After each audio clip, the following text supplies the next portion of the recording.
होणार आणि आम्ही त्याच्यात कोर्टात पण चाललोय. बॅलेटवर निवडणुका व्हाव्या असं वाटतंय का मग पुन्हा? बघा, ईव्हीएम हँडल केलं गेलंय का, टॅम्पर्ड केलं गेलंय का त्याच्यात? असं म्हटलं जातं once a cheater always a cheater, तसं once a fraudster always a fraudster. Rahul बॅलेटवरच मग निवडणूक. राहुल गांधीजींनी देखील ट्विट केलेलं आहे. आणि स्क्रुटनी होत नाही कुठेतरी. नाही, मुळात तुम्ही बघा ना, सीसीटीव्ही फुटेजेस द्यायला नाकार दिलेला आहे.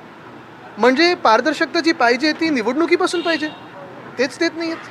मग बॅलेटवर निवडणुका घेतल्या जाव्या या मुद्द्यावर ह्याच्यावर तर आम्ही ठाम आहोतच. आणि तरी देखील बघा, हे सगळं करून लोकांचा तुम्ही राग बघा या केंद्र सरकारवर किती होता, भाजपवर किती होता, की एवढं सगळं चिटिंग करून देखील लोकांनी त्यांना 240वर खेचलेले. जर आज ईव्हीएम नसतं तर 40 पर्यंत पण पोहोचले नसते. तुम्ही उच्च न्यायालयामध्ये देखील या संदर्भात जाणार आहात, पण प्रश्न असा आहे की ईव्हीएम व्यतिरिक्त दुसरं काही नाही असं सर्वोच्च नाही. मुख्य गोष्ट म्हणजे हीच आहे, आपण पाहाल जगभरात ईव्हीएम आता वापरलं जात नाही. काल इलॉन मस्क जे टेक्नॉलॉजीबद्दल सगळ्यात जास्त बोलत असतात, इलेक्ट्रिक व्हेकल्स असतील, चंद्रावर रॉकेट सोडतात, सगळीकडे सोडतात, टेक्नॉलॉजीवर एवढा विश्वास असून देखील ईव्हीएमवर विश्वास नाही आहे. मुख्य गोष्ट हीच आहे, जसं काल परवाकडे पण पाहिलं, आज पेपरमध्ये आलं आहे की फोनमधून जर OTPनी कुठचं ईव्हीएम उघडू शकत असतील तर काही होऊ शकतं ना, तुम्ही फोन तर हॅक करू शकता. आणि आमची मागणी हीच आहे, आम्ही ईव्हीएमबद्दल पण बोलत नाही आहे. ह्या निवडणुकीत आम्ही एवढंच मागतोय की CCTV फुटेज द्या, तेवढं पण द्यायची निवडणूक आयोगाची हिंमत होत नाही आहे. भाजपचे आमदार आहे टी राजा यांनी काल भिवंडीमध्ये पुन्हा एकदा म्हटलेलं आहे की 400 पार जर आम्हाला मिळाले असते तर भारत हे एक हिंदू राष्ट्र झालं असतं. मला वाटतं त्यांचं जे पूर्ण बोलणं होतं आपण पाहत असाल, एक तर त्यांच्यात ताळमेळ नाही सगळ्या भाजपमध्ये. एक कोण काही बोलतं, दुसरं काही कोण बोलतं, एक बोलतं 400 पारचं नॅरेटिव्ह, एक बोलतं हे ते. मुख्य गोष्ट अशी आहे की आता निवडणूक होऊन गेलेली आहे. 240 लोकांनी त्यांना जागा दाखवलेली आहे. आमच्या देशात हुकुमशाही चालत नाही, मस्ती चालत नाही, हे दाखवलेलं आहे. पण आज मूलभूत प्रश्न जे आहेत त्याला त्यांनी उत्तर देणं गरजेचं आहे. आपण पाहताय महागाई तर वाढत चाललेली आहे. ह्याचसोबत मुंबईसारख्या शहरामध्ये पाण्याचा मोठा प्रश्न उपस्थित झालेला आहे. आपल्या माध्यमातून मी लोकांना, कारण काय होतं, प्रत्येक सोसायटीला वाटतंय की त्यांच्याच हाऊसिंग सोसायटीला पाणी कमी मिळतं.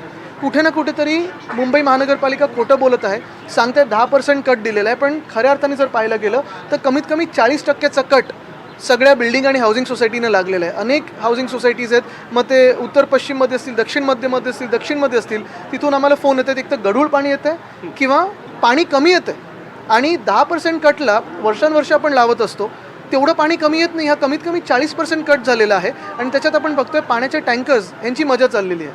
मुंबई महानगरपालिकेच्या आयुक्तांनी खरी जी बातमी आहे ती सांगायला पाहिजे, लोकांना माहिती दिली पाहिजे की किती % कट लागलेला आहे. कारण ह्या देखील शहर चालवण्याच्या ह्याच्यात पण आपण पाहतोय की राजकारण येऊ लागलेलं आहे. खरं तर कट पाण्याचे 5% 10% वर्षानुवर्ष आपण एप्रिल मे हे लावत असतो, पण निवडणूक असल्यामुळे ह्यांनी लावले नाहीत.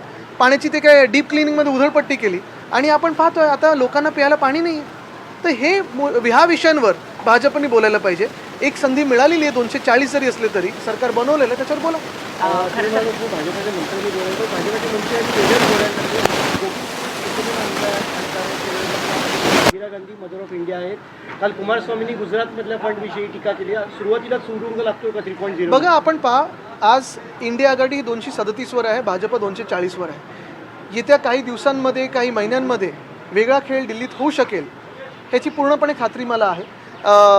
मुख्य गोष्ट हीच आहे की जे भाजपचं राजकारण आहे, मग सगळीकडे वातावरण गढूळ करा, लोकांवर दाढी टाका, धमक्या द्या, जे भ्रष्ट आहेत त्यांना आपल्या पक्षात घ्या, सगळीकडे भांडणं लावा. आता आपण पाहाल की त्यांच्यात पण एक वाक्यता नाही आहे. आणि तिकडचं देखील मला वाटतं पार्लमेंटरी बोर्डची अजून बैठक झाली नाही भाजपची.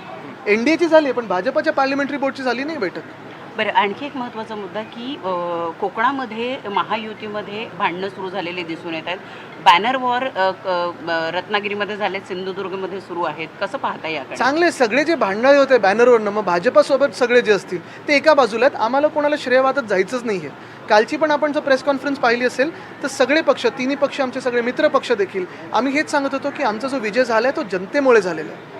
आम्ही कुठेही मस्तीत फिरत नाही आहे, कुठेही आम्हाला त्या विजयाचं असं छाती फुलून चालत नाही आहे, कारण आम्ही जे आहोत नम्र आहोत, लोकांमध्ये राहतो. माजी नगरसेवक मकरंद नार्वेकर यांनी आता थोड्या वेळापूर्वी एक प्रेस नोट पाठवलेली आहे. त्यांचं म्हणणं आहे की पूर्ण वर्षभरामध्ये केवळ 15% रस्ते हे सिमेंटचं झालेले आहेत आणि त्यामुळे जे कॉन्ट्रॅक्टर आहेत त्यांच्यावर दंड उठवला पाहिजे. हास्यास्पद आहे, कारण आम्ही जेव्हा रस्त्याचा घोटाळा काढला किंवा स्ट्रीट फर्निचरचा घोटाळा काढला, मला वाटतं त्यांना थोडी सवय लागलेली आहे की माझ्या मागोमाग परत त्यांची कुठचं तरी पत्र द्यायचं.